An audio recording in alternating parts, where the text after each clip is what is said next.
If your Case 644, 46, 48 loader tractor has forward or reverse creep, this is the video for you.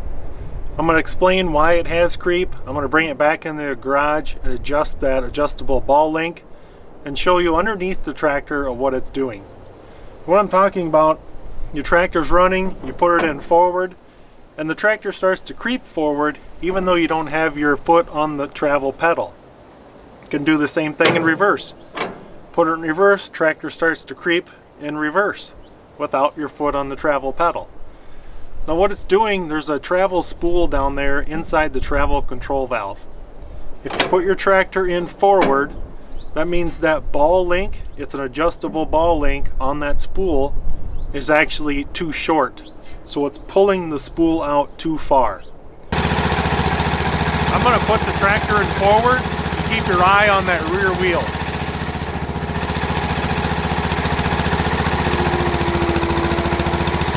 See how it wants to keep turning?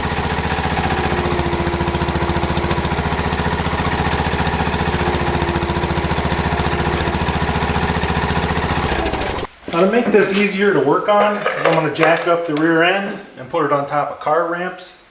Block both front wheels before you jack up the rear end. So I'm going to jack up the rear end underneath the hitch, and then I have car ramps that are placed opposite of each other, also to prevent it from rolling.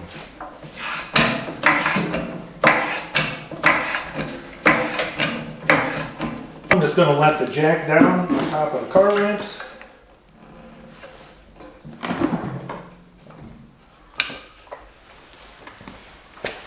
Now I know that the tractor is stable and it's not going to roll anywhere. You can also put the front bucket down on the floor. I'm going to go ahead and put some plastic down, crawl underneath, and show you what I'm going to adjust.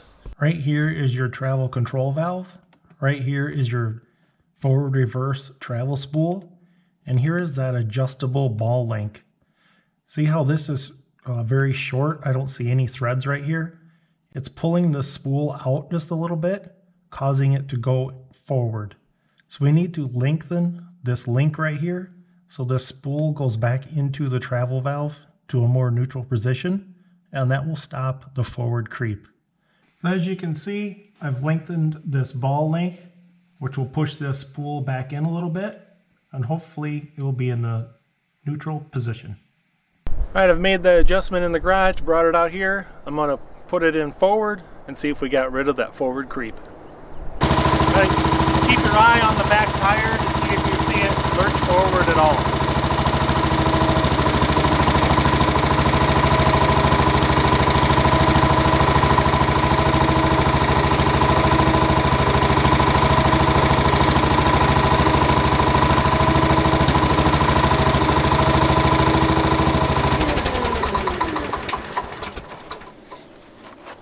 That's all the adjustment you need. Just an 1/8 of an inch on that spool will take it from creeping to no creep.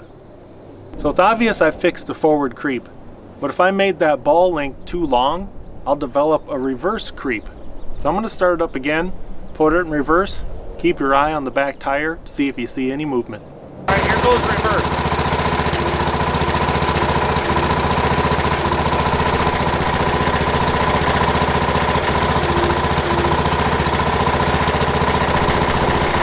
It looks like I have it in the correct position. No more forward creep and no reverse creep. I must have that spool dead set. That's how you fix your creep on your Case 644s, 646, 648s. Make sure your banana plate is all greased up under there. That could help as well. Hope this video was helpful and informational to you, and thanks for watching.